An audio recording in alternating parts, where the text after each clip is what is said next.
Commune. Le premier, le 1954, présenté par M. Alauzet. Oui, merci Madame la Présidente, Messieurs les ministres, chers collègues. Oui. La loi littorale, elle là, fait c'est partie de celui-là notre patrimoine législatif. Elle a été acquise de haute lutte. Elle sanctuarise le littoral comme on sanctuarise un temple d'une certaine façon. Parce qu'il y a un peu plus de 30 ans, il a fallu expulser les marchands du temple. Ceux qui avaient usé et abusé des potentiels qui leur étaient laissés, qui avaient fait un commerce abusif de ce bien commun et qui l'ont souvent abîmé. Donc attention à ne pas leur ouvrir ou même à leur entr'ouvrir à nouveau cette porte du temple pour qu'ils ne mettent pas le pied dans la porte. C'est le chemin, messieurs les ministres, que vous nous proposez ce matin et j'en suis vraiment satisfait. La loi littorale doit sans doute évoluer. Elle vit parce qu'il y a des problèmes à régler. Je crois que chacun en est conscient. On doit le faire avec énormément de précautions et vous nous avez donné des pistes, messieurs les ministres, merci.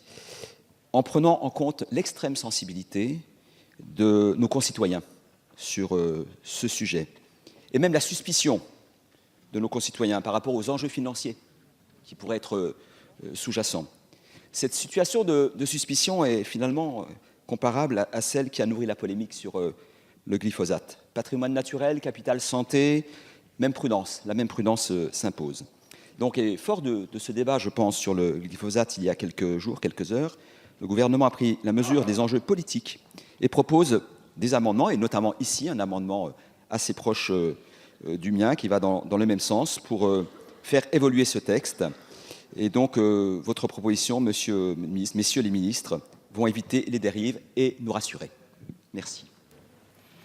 Je vous remercie. Nous passons à l'amendement 3149.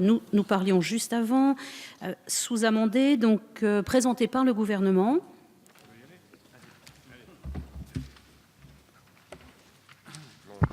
Donc effectivement, c'est cet amendement tant et tant attendu dont on parle depuis tout à l'heure, qui vise, conformément à ce que nous avions dit pendant la commission, à être très clair sur le fait qu'il ne s'agit en rien de toucher au fondement de la loi littorale et notamment à la bande des 100 mètres, notamment aux espaces proches du rivage et notamment sur la proposition du député Bazin avec les sous-amendements aux rives et plans d'eau mentionnés à l'article L121-13 qui permettra de compléter utilement cet amendement du gouvernement. Je vous remercie. Le sous-amendement, monsieur Bazin, défendu.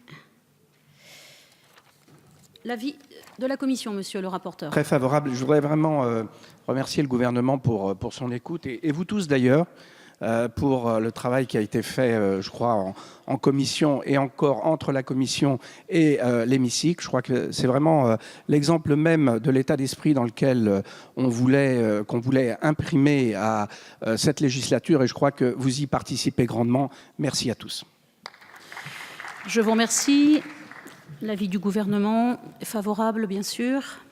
Favorable également. Monsieur Nogal, vous avez la parole. Je vous demande une précision pour monsieur Alauzet pour l'amendement 1954. Il est maintenu je vous donne la parole juste après. Merci, monsieur Nogal. Oui, merci Madame la Présidente. Je souscris pleinement aux propos que vient de tenir le rapporteur et cet amendement que La République En Marche votera évidemment donc sous-amendé par notre collègue Bazin qui vise justement à réaffirmer notre attachement justement à la protection du littoral. Toutes les discussions qui ont lieu depuis hier ne visent pas à revenir sur cette loi littorale, mais bien à réaffirmer notre attachement et à trouver des solutions pragmatiques à des problèmes concrets qui ont été soulevés par les différents collègues, que ce soit bretons, corses et de tous les littoraux. Donc je pense que c'est important de continuer à avancer dans ce sens. Et cet amendement du gouvernement sous-amendé donc par l'opposition, je tiens à le signaler, est une belle avancée pour la protection de notre littoral. Je vous remercie. La parole est à Madame Rubin. Oui, je vous remercie. Écoutez, moi, je n'ai pas des heures de vol en politique, justement. Par contre, j'ai l'expérience d'avoir vu le littoral se dégrader et heureusement, une loi littorale venir préserver cet environnement précieux. Or là, il y a 4 articles. Il y a un problème de méthode avec votre manière de faire. D'abord, ce n'est pas une loi sur le littoral, hein, c'est une loi sur le logement. Alors, je me demande la raison pour laquelle on en profite pour détricoter et trouver des dérogations, des amendements sur cette loi littorale. C'est une drôle de manière de procéder, je trouve. Donc, il y a un problème de méthode. Si le littoral mérite d'être revu, je propose qu'il y ait une étude d'impact préalablement, et ensuite on verra les aménagements qu'il faut faire et qu'il conviendrait de faire, et qui ont un lien éventuellement avec le logement, etc.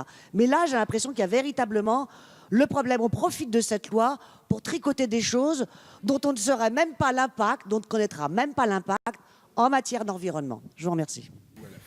Je vous remercie. Monsieur Alauzet, vous avez la parole. Merci Madame la Présidente. Donc l'amendement du gouvernement et le mien avaient exactement le même objectif, sacraliser, sanctuariser la bande des 100 mètres. C'est fait, donc je ne m'accroche pas spécialement à mon amendement. Le gouvernement a fait le travail, c'est parfait. Donc, il est retiré. Je vous remercie. Nous allons mettre aux voix le sous-amendement, puis l'amendement 3149. Donc, le sous-amendement 3199, qui a reçu un avis favorable Commission et Gouvernement, qui est pour. Il est adopté. Et l'amendement 3149, avec les mêmes avis Gouvernement et Commission, qui est pour, qui est contre. Donc, l'amendement 3149, ainsi sous-amendé,